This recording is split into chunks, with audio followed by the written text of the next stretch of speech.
Hey, it's me, Brooke, again.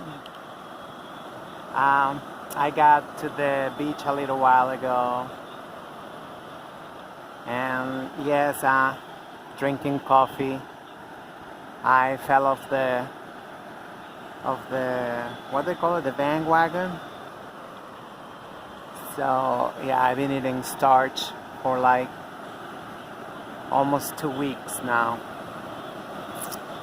but try not to beat myself up too much. Yeah, the water keep coming up and up.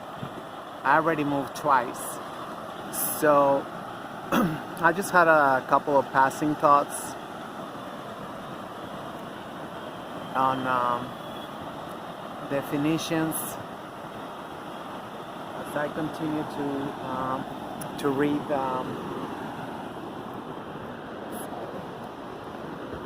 getting the book.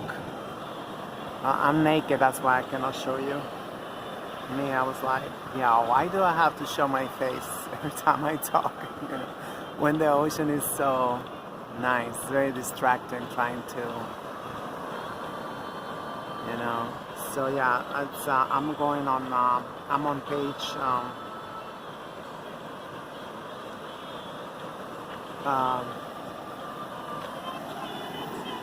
page 157.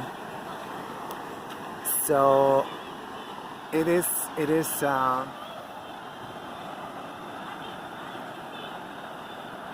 well, I don't know, several things come up, right? So I'm imagining these Phoenician peoples and thinking, how they was like,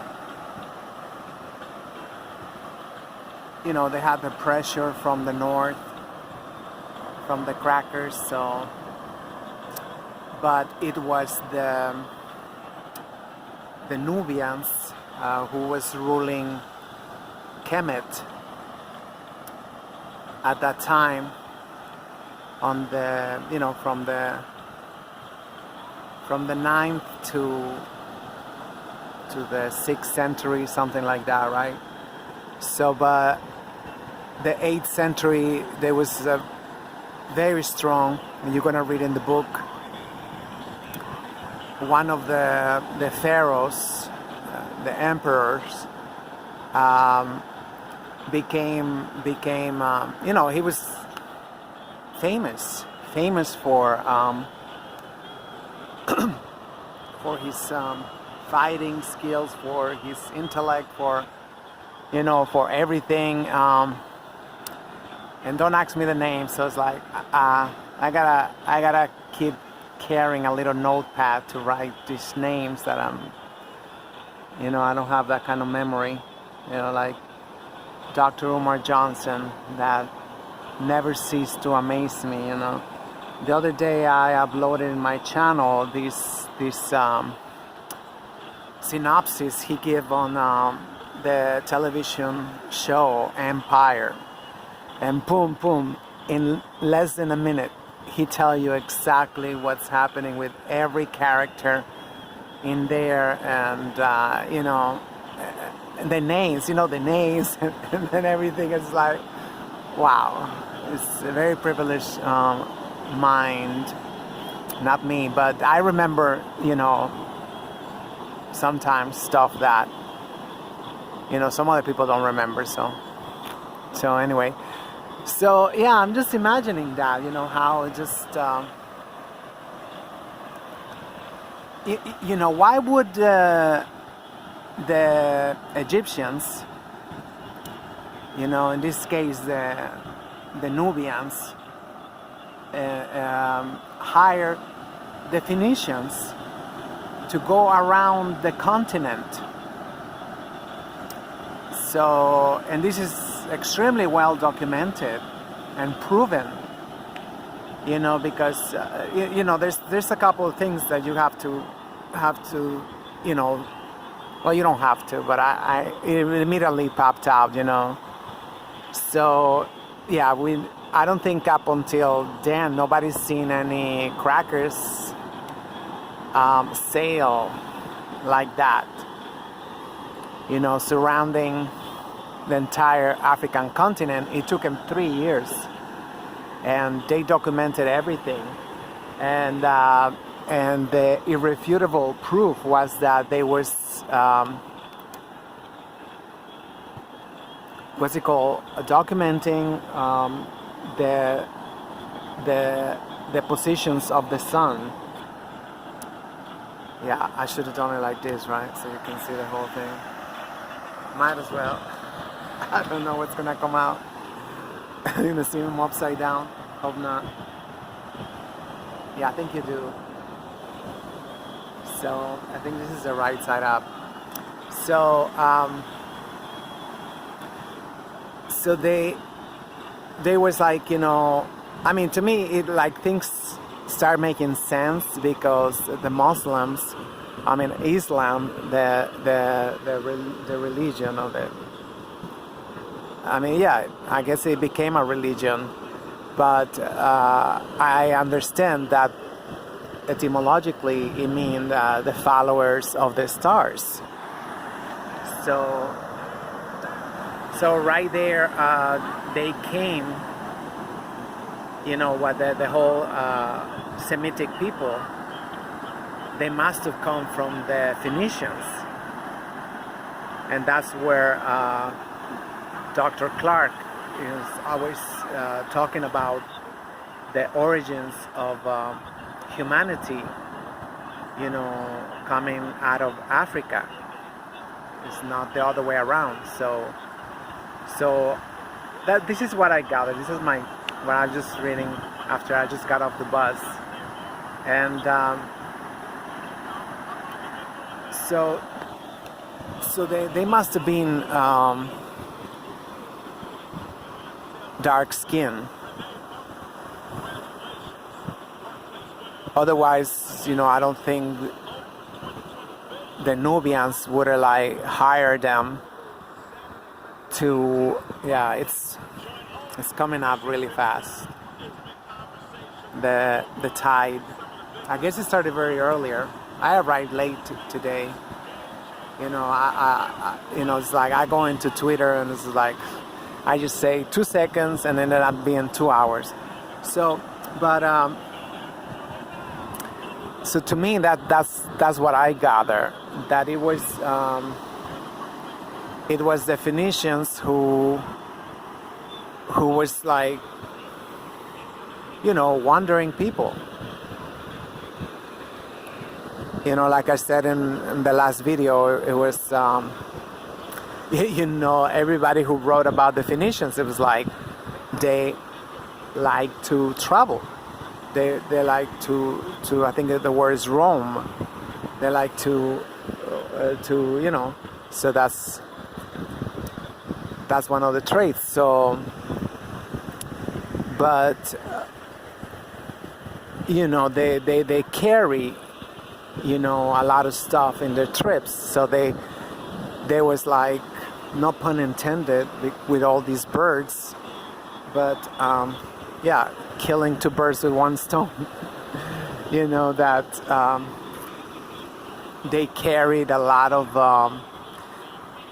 precious stuff, and especially to the people who had no culture, like the Europeans, as we know. So this is like, before the way before the Spaniards, so-called Spaniards, because I'm finding out that some of their kings was not even Spanish. They was like British. So it goes to show, like, a lot of people, they say like, oh no, they're not European, the people here in the United States, because that's what they tell me in Mexico, And it's like, yeah, they're very much. And I just found out this morning that the largest geographical people in the United States from Europe are German. So that tells me right away that after, I knew this already, but definitely is another proof that after World War II, there was a huge migration of Germans to the United States and the Americas in general. I know Argentina, they got tons of those. We even got those in my hometown. That's how we have a fascist university. It's the Universidad Autónoma de Guadalajara, not the state university, which is Universidad de Guadalajara. So, and so they must have been, phenotypically, they must have been a lot alike, and also, somewhat, I would say culturally, because they was very inferior, the Phoenicians, according to what I read, and obviously according to the amount of travels they was making.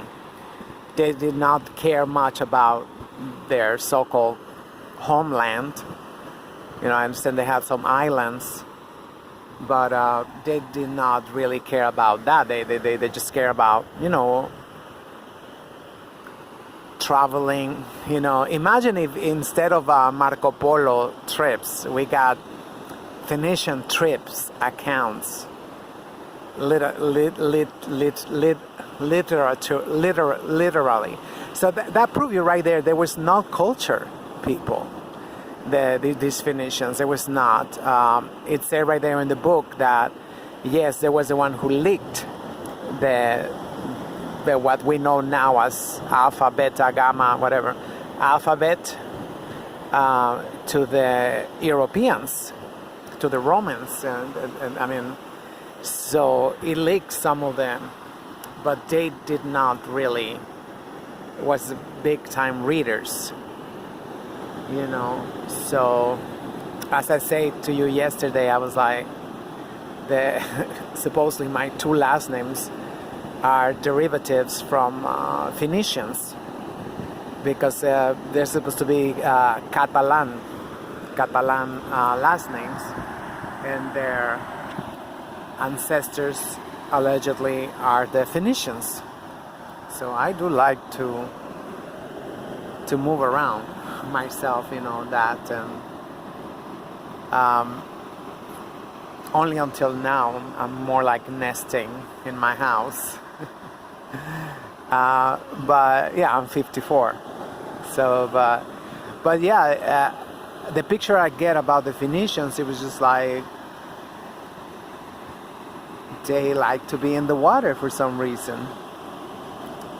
They like to, and like to go places, and I think they must have enjoyed the look on people's faces when they see all these, what to other people's would it look like exotic and exciting, and and yeah, some of it is very, very costly to make, like that purple dye I told you, the little shells. It's a weird day today, a fucking weird day today. I bought a bagel and immediately I lost it. I think one of these birds, they just snatched it. And I just realized I don't have earrings. It's like, I'm like, yeah, because I like those rings with the little shells. I forgot the name. They don't say in the book the name. I know they got a name. So, but they found in the Americas these very specific shells from El Congo. I think from Ghana. I don't remember. They're like olive tone shells. They found a lot of those shells buried in the Americas. They found Egyptian, Kemetic sculptures, small sculptures, buried in El Salvador, in Central America. they found a statue, a painting, like a carving of a Phoenician god, in Mexico. And they found, all this stuff that you don't, but I'm planning to go online and take a look, because these Egyptian sculptures are in the museum in El Salvador, in Central America. So I'm sure if I go to their website, I might be able to take a look at them.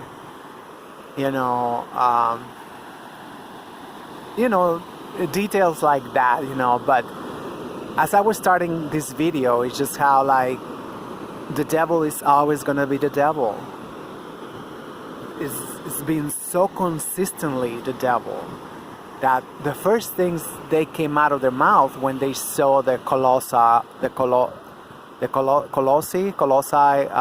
sculptures of African sculptures of in La Venta, en Los Tres Zapotes, and es La Venta y I forgot, these three major sites, and over there in the book it said that there's only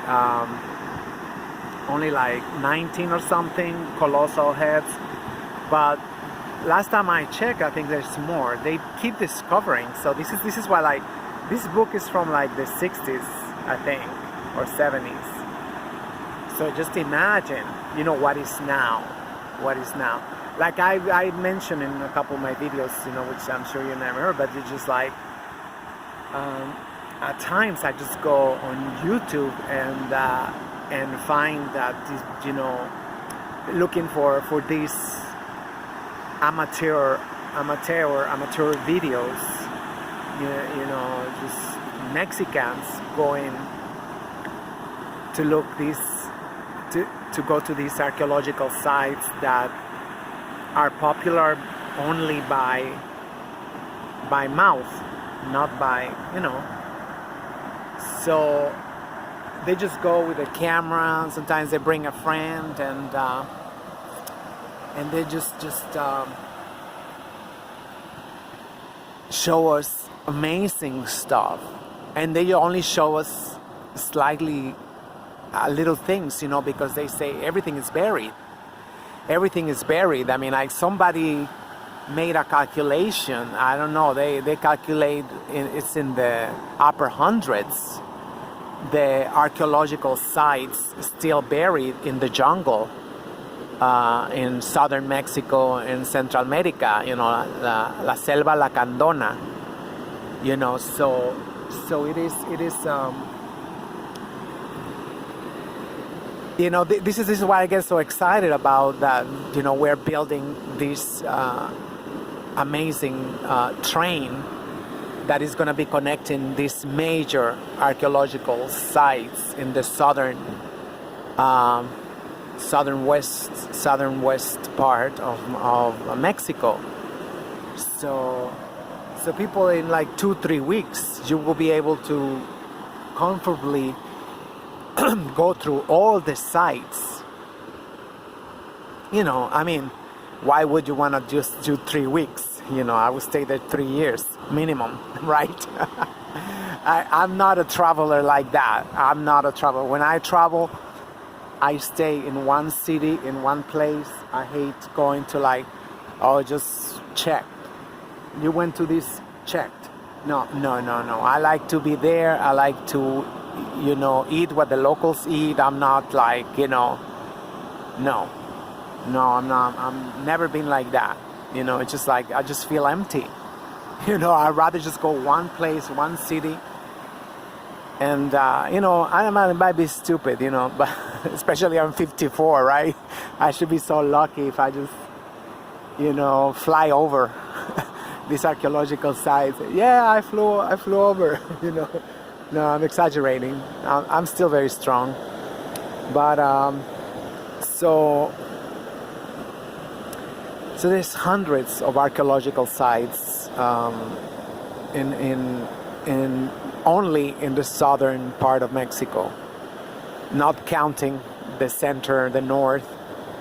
Like, I was looking even in my hometown, like in my home state, now they become pretty famous. These circle-shaped pyramids. Don't ask me to remember the name because I forget names so fast. So as of before, like 20 years ago, it was just a myth. It was just a myth. Oh, you see the pyramids in Jalisco? It's just like, yeah, right. It's like, yeah, now it's like saying here now, you see the pyramids in New York City, which I'm sure they are. It's just like, that was kind of like how it started when I was growing up. And now there's a lot of videos about them and a lot of commentaries about them, but not, they're not giving scholarships to the natives, the indigenous peoples, to study the so-called archaeology and sociology and, all the stuff that is being needed to be studied. So, am I still recording? Yeah. So there's no, which is outrageous. Like all these books, the book I'm talking about, they came with before Columbus. This is what I'm talking about, I can't believe I didn't read it. So I'm gonna be contacting, some of the people in charge in Mexico, because I think this book should be mandatory in fourth, and they should be throughout grade school. It should be mandatory chapters to be put in all our books. It's just like, I'm telling you, and this is what I'm telling you, when I make the videos about the Mr. Ivan Van Sertima in my native tongue, so I specifically talk about the whole, and I'm losing my train of thought again. I'm looking at these amazing waves. Yeah, never mind. It will come back eventually. So I apologize. So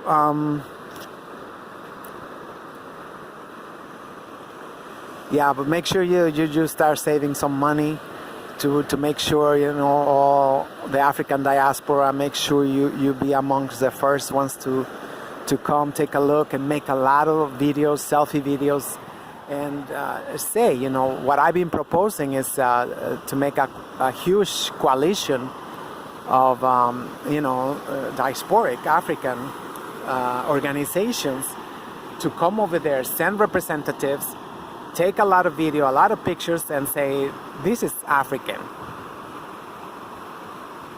That will generate an earthquake, and that will start awakening people like myself, that I was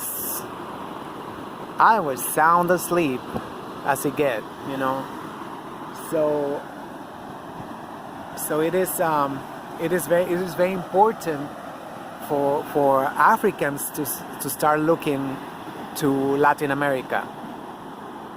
It is very important, and I realize that they've been having for many years, because I just look at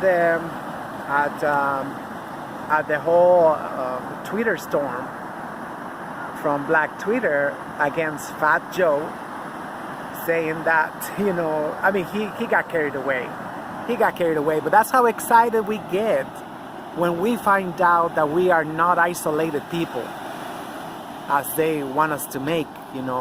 That we had master teachers that came from Africa.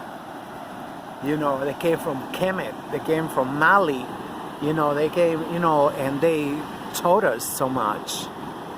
And they like, really, there's accounts. There's one account in the book, from, what is it, Motolinia? I think that was some priest saying, that he was seeing African merchants, in Tlatelolco, in Mexico City, in the marketplace. It's just like, and still, they're still celebrating Columbus Day.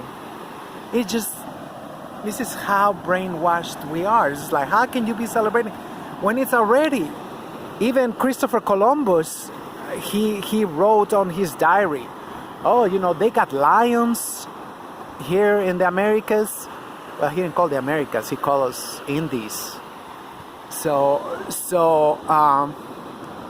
And it was lion skins coming all the way from Africa. And this priest, Motolinia, he wrote it. He said they got tons of lion skins in the market. It's like, duh. You know, this is what we say in Mexico. The worst kind of blindness is those who don't want to see. And we don't want to see. We are holding on to this Eurocentric view of the world from dead people. That's what they are, dead people. Leeches, vultures, that they produce nothing. But they sign their name on everything. So it is very important for the entire African diaspora to come to the Americas, you know, specifically to Mexico, because Mexico is a bigger country, and I mean, like, Central America has been forgotten, you know, worldwide, you know, for a long time. But in Central America, it's just still a lot of Olmec civilization culture. In South America, in North America, there's Olmec culture. I've seen it on Twitter, pictures and stuff. I email it to myself. It's like so much, but I have to start going through my email and start like really like focusing on, you know, because when I go back to Mexico, hopefully in 3-4 years, you know, I mean, I'm not sure yet. I'm waiting for a sign from God. You know, I don't know where should I stay, you know. So, I definitely, you know, want to tell my people this, that you know, it's like,